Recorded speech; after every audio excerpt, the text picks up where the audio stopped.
তাহলে আমরা দেখতে পাচ্ছি যে আলোচনা যত ভেতরের দিকে যাচ্ছে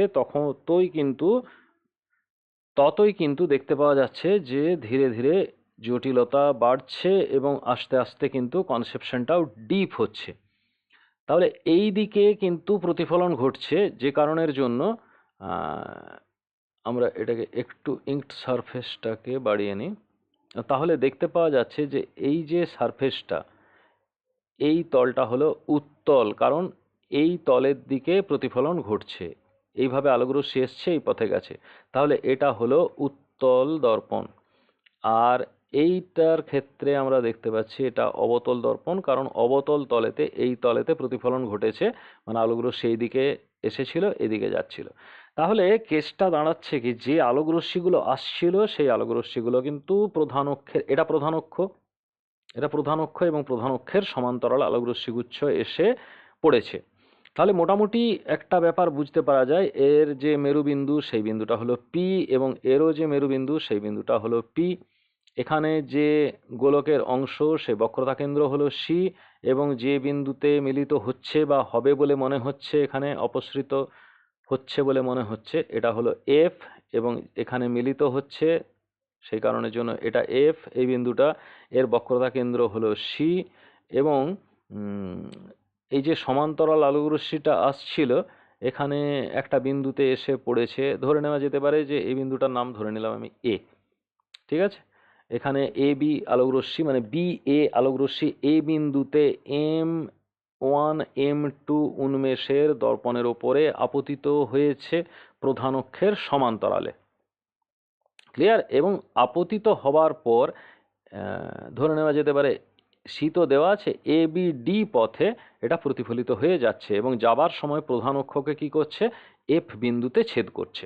এইটুকু পর্যন্ত ইনফরমেশন আমরা অবতল দর্পণ থেকে পেলাম। আবার একবার, বি এ আলোকরশ্মি প্রধান অক্ষ সিপি এর সমান্তরালভাবে M1 M2 অবতল দর্পণের এ বিন্দুতে আপতিত হবার পর প্রতিফলিত হলো, এবং প্রতিফলনের ফলে কোন দিকে যাচ্ছে, এডি পথে প্রতিফলিত হলো, এবং যাবার সময় সিপি প্রধান অক্ষকে এফ বিন্দুতে ছেদ করলো।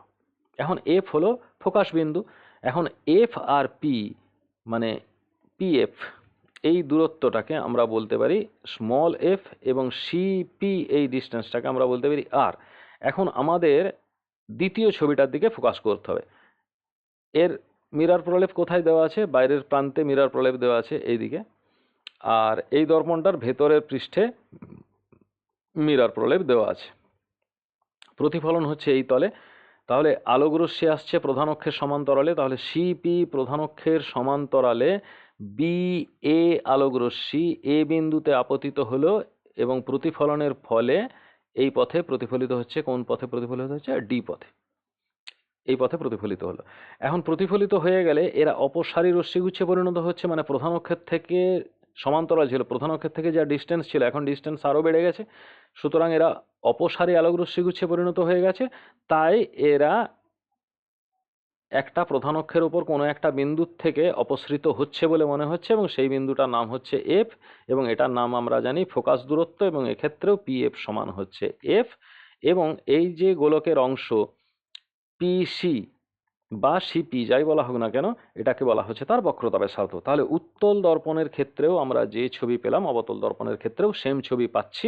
এখন বক্রতা কেন্দ্র থেকে যদি, মানে গোলকের কেন্দ্র থেকে যদি আমরা কোনো একটা সরল রেখা, মানে ব্যাসার্ধ যদি টেনে নিই, এবং সেই ব্যাসার্ধটা যে যদি গোলকের পরিধিতে টাচ করে, তাহলে সেটা কি হবে, লম্বভাবে টাচ করবে, লম্বভাবে স্পর্শ করবে।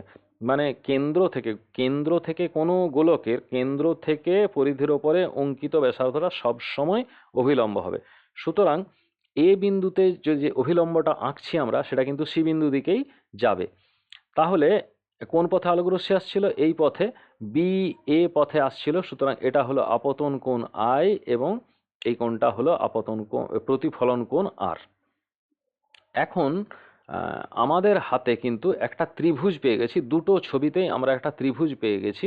সেই ত্রিভুজটাকে তোমরা খেয়াল করার চেষ্টা করো, সি এফ এ, এই ত্রিভুজটা কিন্তু দু ক্ষেত্রেই পেয়েছি। চলো এখানে দেখবার চেষ্টা করি। সি বিন্দু এইখানে সি এ যোগ করে দিলাম, এটা অভিলম্ব, এবং সি এফ এ একটা কিন্তু ত্রিভুজ আমরা এখানে পেয়ে গেছি, এবং এখানেও আমরা সি এফ এ ত্রিভুজ পেয়ে গেছি। এই ত্রিভুজটাই কিন্তু আমাদের চাবিকাঠি এই এফ এবং আর এর মধ্যে রিলেশনটা দুক্ষেত্রে বের করার জন্য। সুতরাং এটাকে আমাদের হাতছাড়া করলে চলবে না। এবং আর কি অস্ত্র আমাদের হাতে রয়েছে, যে এই লাইনটাকে সি এ লাইনটাকে যদি আমরা বাড়িয়ে দিই, তাহলে এ বিন্দুতে যে এ এন অভিলম্ব আঁকা হয়েছে সেটা কিন্তু সেম হবে। এখন এই পথে আলোকরশ্মি এসেছিল, সুতরাং এর আপতন কোণ আই এবং এটা হলো প্রতিফলন কোণ আর। এটুকু পর্যন্ত আমাদের কাছে ক্লিয়ার। তো এর পরেতে আমরা এই যে ভেতরে যে কোণটা পাচ্ছি, এই কোণটাতে দেখা যাচ্ছে, দেখো যে এই যে অভিলম্ব N C, N A A C একই সরলরেখা, এন এ এ সি একই সরলরেখা, এবং একই সরলরেখা হওয়ার জন্য এন সি সরলরেখা এবং ডি এফ সরলরেখা এ বিন্দুতে কিন্তু ছেদ করেছে পরস্পরকে, এবং ছেদ করার ফলে এইটা আর কোণ যেহেতু তৈরি করেছে, সুতরাং আমরা বলতে পারি এইটাও আর কোণ হবে, মানে এফ এ সি কোণের মানও আর হবে, কারণ এরা বিপ্রতীপ কোণ। আর এখন আমরা যেটা ধরেইছিলাম যে এই যে বি এ আলোকরশ্মি এ বিন্দুতে পড়েছিল প্রধান অক্ষের সঙ্গে সমান্তরালভাবে এসে, তাহলে বি এ সরলরেখাটা হলো সমান্তরাল সরলরেখা, কার সঙ্গে না পিসি সরলরেখার সঙ্গে, অর্থাৎ পিসি এবং বি এ পরস্পর সমান্তরাল সরলরেখা, এবং এই রেখাটা না এন সি যদি এদের ভেদক হয়, এই সমান্তরাল সরলরেখাটির ভেদক হয়, তাহলে একটা কোণ আই, যে কোনো একটা সরলরেখার সঙ্গে একটা কোণ হলো আই, এবং তাহলে নেক্সট কোণটা কি হবে, অনুরূপ কোণ, এটাও হবে আই। তাহলে এই সি এফ এ ত্রিভুজের একটা কোণ আই এবং আরেকটা কোণ আর, মানে একটা কোণ হলো আপতন কোণ আর একটা কোণ হলো প্রতিফলন কোণ। এখন প্রতিফলনের সূত্র অনুযায়ী আই কোণ সমান আর কোণ, অর্থাৎ আপতন কোণ এবং প্রতিফলন কোণ সমান, এবং এটা যখন সমান হয়ে যাচ্ছে তখন এ এফ সমান হয়ে যাচ্ছে এফ সি, দুক্ষেত্রেই এ এফ সমান হয়ে যাচ্ছে এফ সি। এবং এখানেও কিন্তু একই রকমভাবে কাজ করবে। এখানে এই যে বি এ সরলরেখা সমান্তরাল হচ্ছে পিসি সরলরেখার সঙ্গে, এবং এই কোণটা যেভাবে খুশি করা যেতে পারে, এই কোণটা একান্তর কোণ হচ্ছে এর সঙ্গে, তাহলে এই কোণটা হয়ে যাচ্ছে আর কোণ, এবং যেহেতু এটা তো বলাই আছে যে এটা প্রতিফলন কোণ, এই বরাবর আসছে প্রতিফলন হয়ে, সুতরাং এই কোণটা আর কোণ। তাহলে সিএফএ ত্রিভুজের একটা কোণ আই এবং একটা কোণ আর, তাহলে এরা সমদ্বিবাহু ত্রিভুজ, সিএফএ হলো সমদ্বিবাহু ত্রিভুজ। এখন ভূমি কোণ যেটা, তাহলে ভূমি হচ্ছে কোনটা, এসি হলো ভূমি, তাহলে এসি যদি ভূমি হয় এই ত্রিভুজের, তাহলে বাকি যে বাহু দুটো এএফ এবং এফসি, এই দুটো বাহু কিন্তু পরস্পরের সঙ্গে সমান হবে, এবং এরা সমদ্বিবাহু ত্রিভুজ একটা কনস্ট্রাক্ট করবে। তাহলে এখানে সমদ্বিবাহু ত্রিভুজ আমরা পেয়ে গেলাম। তাহলে আমরা লিখতে পারি এফসি সমান এ এফ সমান হলো পিএফ। এই জায়গাটা কিন্তু খুব মুশকিল। এখানে বলছে যে উন্মেষ যদি খুব ক্ষুদ্র হয়, উন্মেষ খুব ক্ষুদ্র হলে এই লাইনটাকে তোমাদেরকে কিন্তু মাথায় রাখতে হবে। ক্ষুদ্র হলে কি হবে, এখানে এই যে M1 এবং M2, এই যে উন্মেষ, এটা যদি খুব ক্ষুদ্র হয় তাহলে M1 ও M2 কাছাকাছি হবে, একদম প্রক্সিমিটিতে থাকবে। M1 M2 যদি কাছাকাছিতে থাকে, তাহলে পি আর এ বিন্দুর দূরত্ব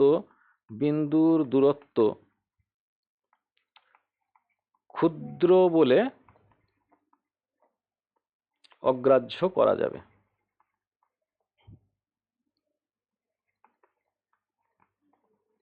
মানে এত ক্ষুদ্র যে এই দূরত্বটাকে আমরা নেগলেক্ট করতে পারি, সেই কারণের জন্য এফ এর বদলে আমরা, মানে এটা এত কাছে সরে চলে আসবে তখন, কিন্তু এই যে এইটুকু ডিস্টেন্স, সেটাকে আমরা মোটামুটি যে পার্থক্যটা রয়েছে এ থেকে এফ এর যে পার্থক্য আর পি এফ এর যে দূরত্ব, সেটাকে আমরা নেগলিজিবল বলে বাদ দিয়ে মোটামুটি একটা অ্যাপ্রক্সিমেশন করতে পারি যে এফ সমান হয়ে যাবে পিই পিএফ। তাহলে পিএফ মানে তো আমরা জানি যে এফ, পিএফ মানে হলো এফ, তাহলে এফ সি সমানও এফ, এফ সমান এফ, পিএফ সমান এফ, সব এফ হয়ে গেল। তাহলে দেখো এইখান থেকে এই ডিস্টেন্সটা হচ্ছে এফ, এইখান থেকে এই ডিস্টেন্সটা তো এমনি নর্মালি এফ সংজ্ঞার থেকে। তাহলে পিসি কত, তাহলে পিসি হলো যে PF plus F C, PF মানেও এফ আর এফ সি মানেও এফ, মানে 2F, আর পিসি কিন্তু নিজে আর বক্রতা ব্যাসার্ধ, তাহলে বক্রতা ব্যাসার্ধ সমান হচ্ছে 2f, এবং সেম ডেরিভেশনটা কিন্তু এই ছবির ক্ষেত্রেও হবে। আমি সিম্বলটা যেহেতু একই রেখেছি, সুতরাং প্রমাণটা একই দুটো ছবির ক্ষেত্রেই। দুটো ছবি শুধু তোমাদেরকে আঁকতে হবে, এইটুকু চাপ। তাহলে এই ফর্মুলা থেকে আমরা যেটা লিখতে পারি সেটা হলো যে কোনো দর্পণের উত্তল বা অবতল যে কোনো দর্পণের ফোকাস দূরত্বটা কি হবে না, তার বক্রতা ব্যাসার্ধের অর্ধেক হবে, f = r/2। এখন মাধ্যমিক সেকশনে যে কোশ্চেন আসে, মাধ্যমিক লেভেলের যে কোশ্চেন হয়, সেই কোশ্চেনেতে f = r/2 খুব একটা গুরুত্বপূর্ণ প্রমাণ। এবং যারা ভিডিওটা দেখছো, যদি মাধ্যমিক দাও, ক্লাস 10-এর স্টুডেন্ট হও, তাহলে কিন্তু এই জায়গাটাকে একটু ভালো করে মনে রাখার চেষ্টা করবে।